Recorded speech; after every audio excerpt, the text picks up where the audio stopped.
Woi bro, balik lagi di channel Mata Militer Ngapak. Kali ini kita bakal bahas seru banget, yaitu kumpulnya kapal-kapal perang dari berbagai negara ASEAN di Georgetown, Penang, Malaysia, dalam event Hari Buletin ke-4,0, gokilnya lagi. Ini bukan sekadar pamer alutsista, tapi juga jadi ajang latihan bersama dan memperkuat solidaritas maritim antar negara di Asia Tenggara. Jadi, siapa aja sih yang hadir di event keren ini? Yuk kita sebutin satu-satu. Dari Indonesia, ada Frigat Kri Bung Tama 357, kapal kebanggaan TNI AL dengan bobot sekitar 2.300 ton. Kapal ini termasuk kelas Bung Tama, dilengkapi rudal permukaan ke udara dan senjata artileri yang bikin dia tetap disegani di kawasan. Kemudian dari Brunei Darussalam, hadir KDB Darulaman 08, korvet kelas Darussalam dengan bobot 1.500 ton. Walaupun ukurannya nggak segede frigat, kapal ini cukup modern dan jadi tulang punggung armada Brunei. Dari Singapura ada RSS Vigor 92, kapal Victory Class Corvette dengan bobot 600 ton. Kapal kecil, tapi jangan salah, persenjataannya lengkap dengan rudal harpun dan sistem pertahanan udara yang mumpuni. Malaysia sendiri tampil cukup banyak bro. Ada KD Lekir 26 dan KD Lekiu 30. Dua frigat legendaris Angkatan Laut di Raja Malaysia dengan bobot sekitar 2.200 sampai 2.500 ton. Selain itu ada juga KD Kedah 171 dari kelas Kedah dengan bobot 1.600 ton yang punya teknologi desain siluman. Jadi total, Malaysia pamer cukup kuat di rumah sendiri. Enggak ketinggalan dari Thailand, hadir HTMS Krabi 551, kapal patroli lepas pantai buatan dalam negeri dengan bobot 1.960 ton. Kapal ini sering banget ikut misi internasional, termasuk patroli anti pembajakan di Teluk Aden. Lanjut ke Myanmar. Nah, ini menarik.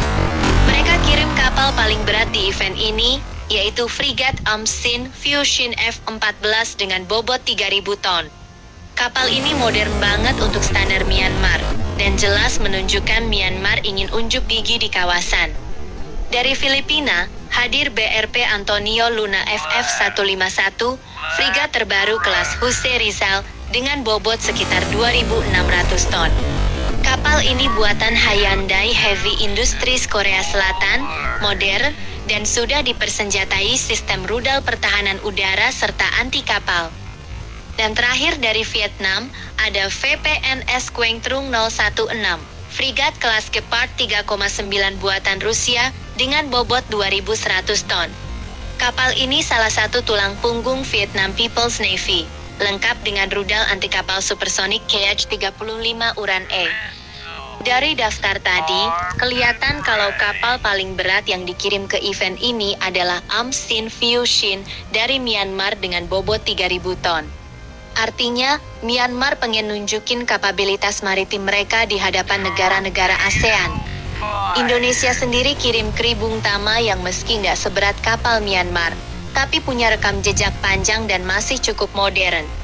Sementara Malaysia jelas tampil dominan karena event ini digelar di rumah mereka, bawa banyak kapal mulai dari frigat sampai kapal patroli siluman.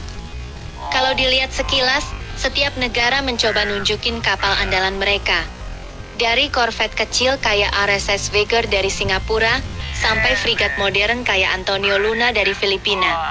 Jadi event ini bisa dibilang semacam etalase kekuatan maritim ASEAN. Tapi event ini nggak cuma buat pamer kapal bro.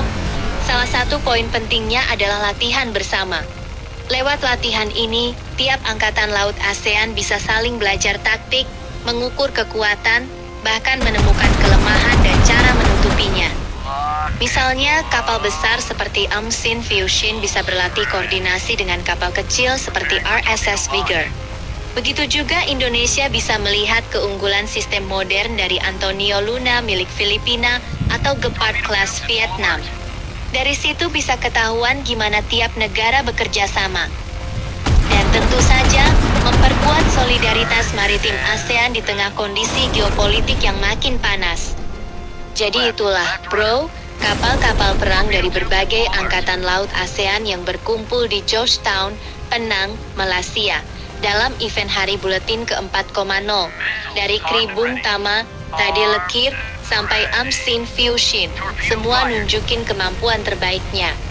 Yang jelas, event ini jadi bukti kalau negara-negara ASEAN bisa kompak dalam menjaga keamanan laut, sambil tetap unjuk kekuatan maritim masing-masing. Oke, sekian dulu pembahasan kita kali ini. Kalau kalian suka konten kayak gini, jangan lupa like, komen, dan subscribe channel Mata Militer Ngapak. Sampai ketemu di konten berikutnya, salam ngapak. Missiles armed and ready. Missile away. 8 seconds to impact.